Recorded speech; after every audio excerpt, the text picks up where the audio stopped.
Hello? Hello? Oh, Lola? oh. May order ka ba? May order ka ba? Anong order? Sa ano? Sa online?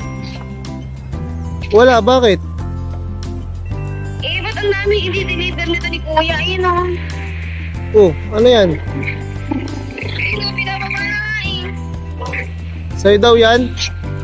Oo, order daw natin lahat yun. Ano ba yun? Wala akong ino-order. Wala ko ibabayad dito. Ha? Wala ko ibabayad dito. Ano ba itong mga to? Ayun o.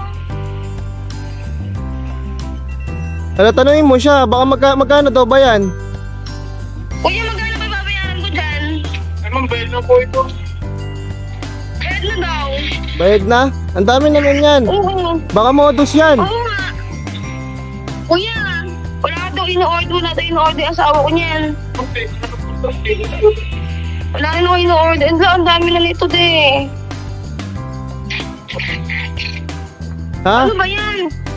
Sabi, papabalik ko na lang. Hoy, wag mo ipabalik. Huwag mo ipabalik. Bakit? In-order ko yan sa'yo. Ano yan? Di ba yung mga naka-add to cart mo? Di ba yung mga naka-add to cart mo? Oo. Chineck out ko lahat. Loko-loko ka talaga. Hindi ko naman bibilin yung mga yan. Nagandahan lang ako sa mga yon. Kunyari ka pa nagandahan. Kilala kita. Hindi ko bibilin yung mga yon. Ay, nag-to-cart ko lang kasi nagagandahan ako. O kaya pag nagkapera ko, edi tsaka ako bibilin. Nagkapera ako kaya chineck out ko na. Ang mahal ba naman ng mga yun? Mas mahal kita doon.